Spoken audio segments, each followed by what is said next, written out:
रहा है, जलंधर का राष्ट्र हो ही नहीं रहा है, तो जाकर के सभी देवताओं ने जाकर के विष्णु से आग्रह किया, ये जो आपकी विद्युत है वह उसकी शक्ति इतनी प्रबल है, आप ही कोई तोड़ निकाल सकते हो कि कैसे करके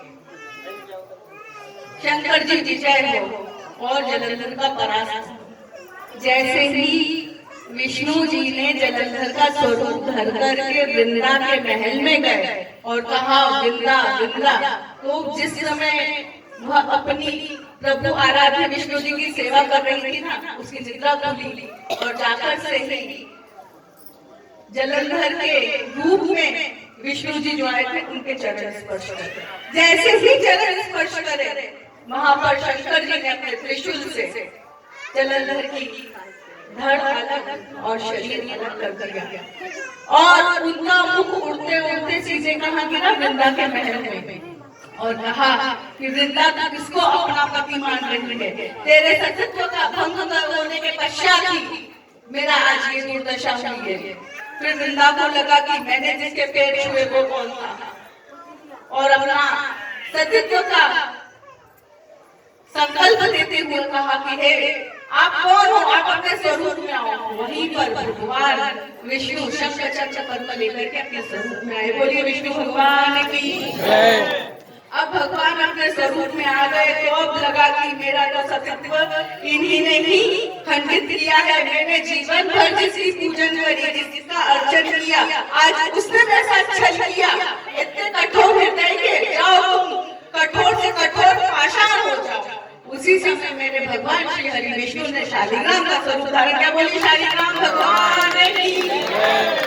अब जैसे ही पृथ्वी को, संसार को, सृष्टि को चलाने वाले पालन करता विष्णु जी जब पत्थर के हो गए तो इस सृष्टि में जो हवा थी वो रुक गई, अग्नि था उसका तेज धीरे धीरे शून्य होने लगा और चल अचल जीव जंतु सब धीरे धीरे नष्ट होने लगे।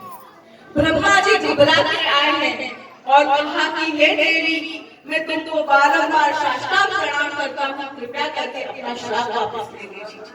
आपने ऐसे भगवत को श्राप दे दिया है जिसके पाषाण होने से पूरी सृष्टि थमसी जा रही है, नष्ट होती जा रही है।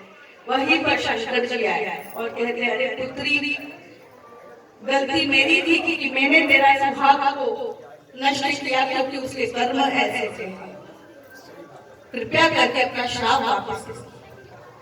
अब देखिए स्त्री का हृदय बहुत कोमल होता है। जब उन्होंने देखा कि सच में सृष्टि पूरी पूरी नष्ट हो रही है, अपने जब पति की उनको गलती का अनुभव हुआ तो उन्होंने कहा कि देखिए मैं अपने पति के साथ में सती होना चाहती हूँ, मेरा विवाह हुआ था, मेरे हाथ की मेहंदी भी नहीं निकली थी और मेरे पति इस परम गति को प्राप्त हुए। अब मैं भी अपने पति के साथ में नष्ट हो रही हूँ और मैं विष्णु जी को अपने श्राप से मुक्त करती हूँ। वहां पे लक्ष्मी जी आकर के वृंदा से कहती है, हे बहन, हे भाभी, उनकी भाभी भी, हे भाभी आपने बहुत बड़ी कृपा करी है मेरे को मेरा सुहाग उठा करके।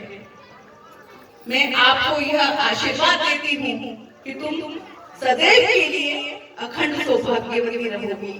इसलिए कभी भी तुलसी को बिना चुनरी के नहीं रखना चाहिए, हमेशा तुलसी को चुनरी बांध ही देना चाहिए जब मंजरी आए तब। क्योंकि क्या है, जिस तरह से कन्या की अवस्था होती है ना, कुंवारी के बाद जब जवान होती है, किशोरी अवस्था आती है, तो जब वो उसकी कन्या अवस्था रहती है उसको मंजरी नहीं आती। जब जैसे ही मंजरी आ गई तो समझ लेना ये किशोरी हो गई है और उसको चुनरी उड़ा देना चाहिए। और तुलसी की छांव के नीचे एक शालिग्राम की बटबटिया जल रखी। अब इसी तरह से आशीर्वाद पाकर के वृंदा जी को पूर्ण रूप से अग्नि प्रज्वलित हुई और उसने अपने पति के साथ अपने दहा पूर्ण रूप से स्वाहा कर दिया। अब इसके बाद हुआ क्या, उस विभूति में से, उस भस्म में से एक पौधा हुआ, वह पौधा हुआ तुलसी। वृंदा से तुलसी बनी। उसी समय पार्वती माता ने उनका विवाह किया और किसके साथ किया? शालिग्राम जी के साथ।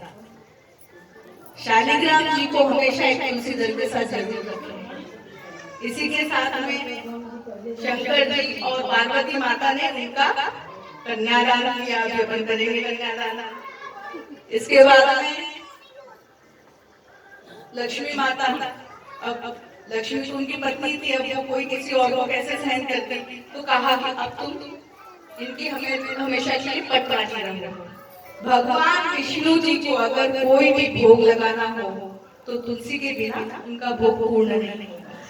एक बात और आपको ध्यान में बता दूं, आप सावन सोमवार करते हैं, सोमवार की भगवान का भोग लगाते हैं। भगवान शंकर को जब भी भोग लगाना ना, बिल्व पत्र चढ़ाना, उनको तुलसी भी चढ़ाना। साल भर में मात्र एक दिन शंकर जी को तुलसी चढ़ती है और विष्णु जी को बिल्व पत्र चढ़ता है। वो है पवित्र दिन कल का 14 से कर 14 के दिन हरिहर मिलन होता है। यह हरिहर मिलन होता है मोहिनी और शंकर जी के स्वरूप में।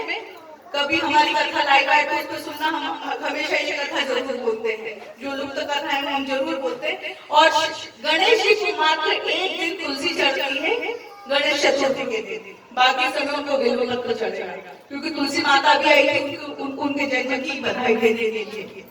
तो कृपया करके हमेशा ये सदैव ध्यान रखें, भगवान विष्णु जी, राम जी, शंकर, कृष्ण जी, कितने भी भगवान विष्णु जी के 24 अवतार का स्वरूप है, उनको बिना तुलसी के आप भोग ना लगा। शंकर जी को आप जरूर बिल्व पत्र चढ़ाना। यह थोड़ी कथा है और हम विस्तृत देखे, समय का बहुत अभाव है। इसी तरह से उनका विवाह संपन्न हुआ। विवाह की बेला में हम प्रवेश करने के पूर्व एक बार आप सभी इस शाहाबाद की जनता को मैं बार-बार साधुवाद देना चाहती हूँ कि आपने मुझे यहाँ पे इस योग समझा कि मैं आपके समक्ष आऊं और थोड़ा सा जो भी हरी चर्चा उनसे निकले। देखिए, सर्वप्रथम हम पहले